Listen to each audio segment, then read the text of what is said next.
Welcome back to the Single Malt Review as we experience a bit of a blast from our own past. Yes, indeed. It was issue, what was it? No, 20...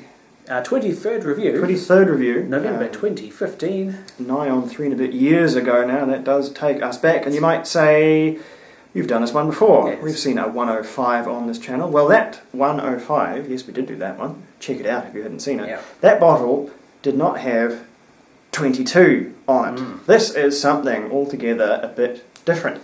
Once in a blue moon, well actually once every few years, Glenfarclas knocks together a batch of 22-year-old 105, which is a hell of a thing. Otherwise, the whiskey does not change. It's all Glenfarclas, it's all sherry matured, it's 60%. So, boy oh, if you think about that, you're getting a lot of whiskey in this bottle. They must have had to play real sort of, I don't know, cask musical chairs to have something that is both cask strength and exactly 60%. And they must have age statement as well. Yeah, they must have had to sort of water down some casks with casks that weren't quite 60, and I'm sure it was a hell of an exercise putting it all together. So can you remind me, this is Glenfarclas 105. It's not 105 proof in the traditional sense. It is 60% ABV, which I'd think of as 120 proof. But yes, British proof is a bit different. British proof is, I was about to say lower, but a British proof number is a higher alcohol content than the analogous number in American proof. So, and it's all to do with different grades of gunpowder and different grades ignition of points and so forth. Yeah. Well, and generally how careful Britain was with its sort of reliability of gunpowder versus America being a bit more blasé with it. If this was bourbon, it would be 120 proof. Yes, indeed. And weight, that 60%. That is a pretty bloody strong whiskey, especially for 22 years old. So, in addition to that, it is uncoloured and unchill filtered. Exclusively sherry casks in the Glenfarclas way. They might not all be Oloroso, there might be some PX in there, there might be, who knows, but it is all sherry wood, to my knowledge. It is actually quite a subtle colour. It's not super dark like some 100% sherries can be. It's not sort of, this is not a glass of Glendronach, say. It's a wee bit more sort of coppery than that. Quite a sticky, oily cling happening inside the glass, has to be expected. A wee squeeze at that one, if you can make that out on camera. I hope you can. Anyway, we'll get into the relevant part, which is, first off, the nose. Oh, and it's quite something. There's a lot of heavy old wood there. I'm thinking soggy barrel staves just dripping with old whiskey. And a little bit of lingering sherry essence. At full strength, at full 60%, you don't get long before the nose immolates, rather, so it's a bit difficult to nose. What I'm thinking of, if you've been to a well-curated rose garden, find one of the especially aromatic flowers, breathe in deep, you get these amazingly rich, deep scents before the delicate nasal membranes get overloaded and sort of burns out. Especially for someone like me who has crippling hay fever, which raises the question of why I go to rose gardens. But nonetheless, that point aside, it's that kind of an experience, a richly floral, fruity, herbaceous, scented explosion in the sinuses. Fruity is where I go with this one. Obviously it is pretty heavily oaked, 22 years old, but it's not the dominant character by a long shot. Glenfarclas uses a lot of old wood. They have a lot of barrels, and they make sure to get every last drop of life out of them. And for really sort of the older their whiskies get, the more used the barrel will be, because they know not to put them in fresh ones, or they will end up with a Glendronach, a really sherry whiskey. So 22 years despite, the oak content is by no means overpowering. What's really there is that really excellent old Speyside quality, which goes in almost like a boiled sweet fruit direction. Speaking of, this is I've never made this comparison for an aroma before, because it is so esoteric, so niche, but I once had the opportunity to smell a package of hookah tobacco. This is designed to be smoked in a traditional hookah pipe. It's some very old leaf tobacco which was soaked, saturated in a rosewater syrup. This was very old, just wrapped up and sealed in greaseproof paper, and it was such a bombardment on the senses of this rich old floral and leafy and matured and extremely dank collection of aromas. It was quite overpowering. That sounds very interesting. Yeah. If you ever have the opportunity to smell a tin of pipe tobacco, yes. I would recommend it, whether you want to smoke it or not. The aroma of this sort of slightly moist, treated tobacco, because it's usually flavoured in some capacity, whether it's a Scottish mixture is a particularly relevant one, probably not seen too commonly these days, as you don't see funny old blokes smoking pipes particularly commonly, but a tin of pipe tobacco has this wonderfully fruity, floral, it could not be further from, because you think tobacco, you think, well, that's going to smell like cigarettes or cigars or something like that, and it doesn't, it really, really doesn't. It smells almost like a fruity version of potpourri almost. It's the most incredibly different thing. Once you burn it, then it will smell like cigarettes, like tobacco smoke, but smell of fresh dried tobacco, that is really, really something else, and it comes up in whiskey quite a lot, so that's that's some homework for people over there. So let's dive in, and it's not going to treat you kind, I can give you a hint straight up. But I'm very keen to try it at its full strength. Ooh, man, that has some heat and some punch to it. It really does. It's a kindling of fire on the tongue. It's scorching. It really, at full strength, at 60%, and you'd almost hope this would be the case. It is too much whiskey. Yeah, it's too much in about 3 different ways. It's too much alcohol, and really, really hot. There's too much flavour. There's so much going on that it just overloads the senses, and there's actually too much. There's tannin in there. It's grippy, like a really strong red wine. Yeah. There's also the overwhelming flavour for me is an intense dry cinnamon hit. Proper cinnamon quills and powder. Definitely spicy in this incarnation. So obviously we're going to put in some water, and something really profound is going to happen. On a second sip, there is some concentrated fruit coming through, some strong pear and apple. It's sort of hidden in amongst the intensity of the alcohol heat, but there's some of that classic Speyside character starting to emerge. But water is going to be required here. Now, one of the famous things that happens to unchill filtered whiskey when you put water in is that it clouds up. But boy, are we going to get a show today! This has gone murky. This is actually disgusting. It does look like it came out of a pond a little. That's the sum of all fears for producers who chill filter their whiskey, because if you, even learned, sage Scotch drinkers like us, if you saw a bottle on the shelf and it looked like that, you might go, maybe I'll have this other one that doesn't look like toilet water. Good grief. But as long as you look at it scientifically, nothing bad has actually happened here. This is in fact a sign of just how much there is in this whiskey. It is that oily, there is that much sort of just concentrated Scotch goodness in here that the moment you put that in there, the moment the water even hits it, you get something just astonishing. We have never seen something like this. The aroma is now giving off waves of peaches, pears. Think of any pale-fleshed, moist fruit. Yeah. Suddenly it is just this ensemble of darker, super, super ripe stewed fruits, particularly stewed fruits, macerated fruits they call it. And the oak, paradoxically, is much more evident now because the whole thing has calmed down a little bit and the wood's a bit more exposed. The whole thing's been stretched out a wee bit. And you'll find that comes through on the palate as well. It's so much easier to actually aim at. It really does. There is... I'm getting a lot of apricot pie. It's an oddly specific combination, but that's it. The slightly tangy baked and stewed apricot, the gentle sweet and buttery qualities of a pastry, and just a sprinkle of cinnamon and cloves and other spices you might put into a fruit pie.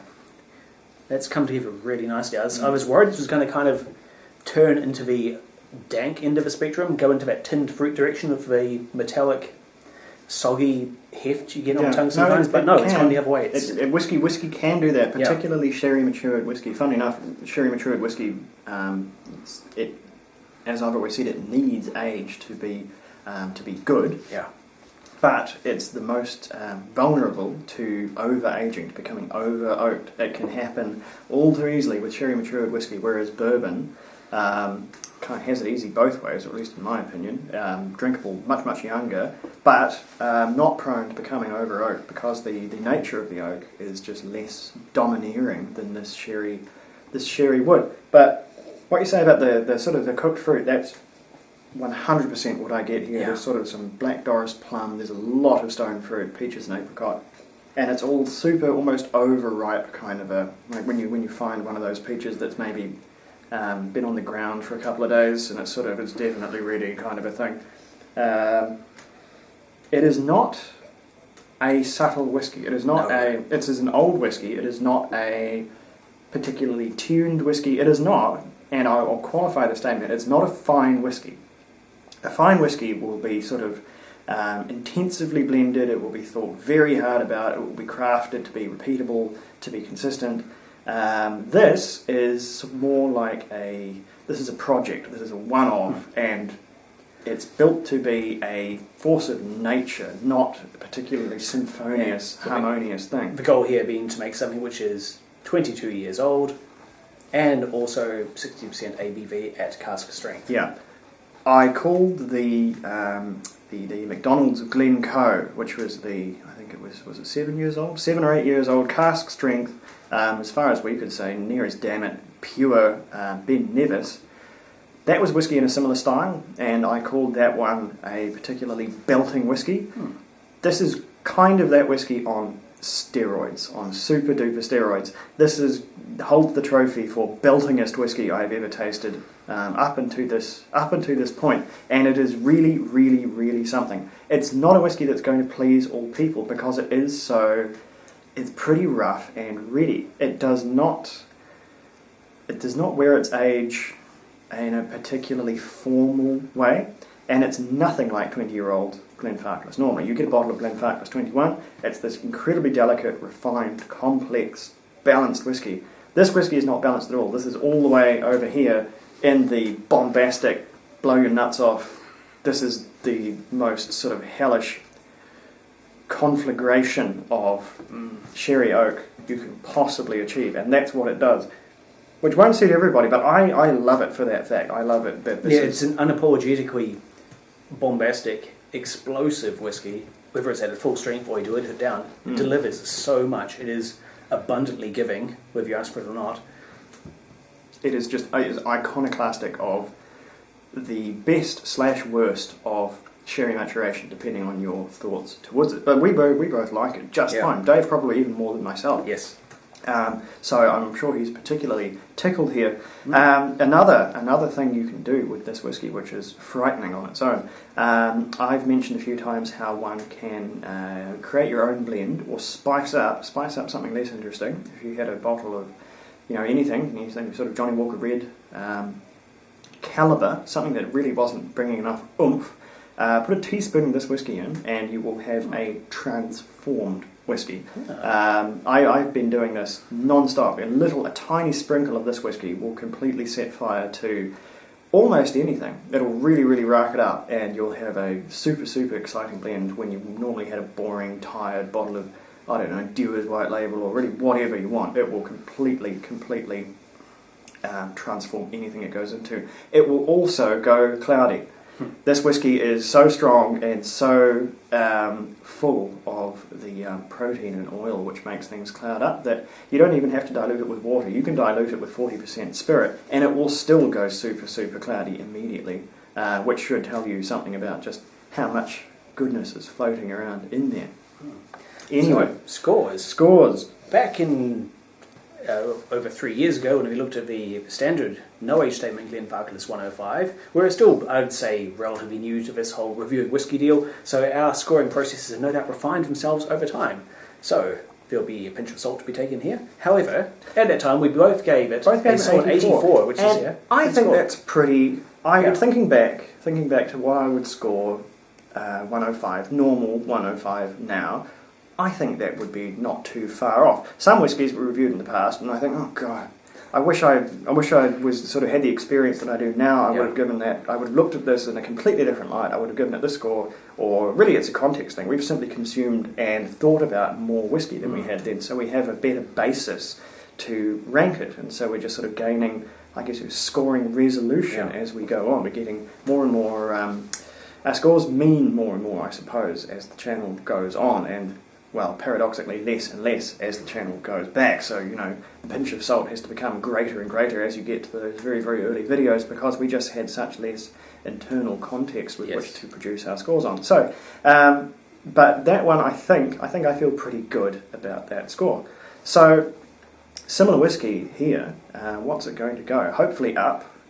Hope 22 years would do something for a whiskey. What do you think? Similar whiskey in detail only. Detail being the alcohol content and the fact that it is at its cask strength. And if you ever respect, this is as different as two Glenfarclases can be. And the sheer bombast, the force of character this has, and just how, as I say, unapologetic and unashamed it is of its assertive personality, this one gets pushed up to a 91 for me. 91, yeah. I figured yours would be pretty high. Yes. Mine's not going to be low. Like I say, you're, I think, a little more in tune with the whole sherry matured whiskey thing as I am. Mine's an 89, so that's a 6-point climb and a I'll count up 8-point climb, I suppose, for you. So it's an average 90 between the two of us. Not bad, considering those rungs get further and further apart. The higher you go up into those 90s, there it gets a point there is worth an awful lot, as all sort of whiskey reviewers and buyers will know. So there you go. Pretty jolly strong stuff from Glenfarclas, and very, very interesting in that, at least where I shop, this is profoundly cheap for a 22-year-old cask strength whiskey. Glenfarclas has always been well priced. It remains well priced, not quite as well as it used to be, but then again, nothing is in the Scotch economy these days. This was about the same price as a Glenfarclas 21-year-old normal, 43%.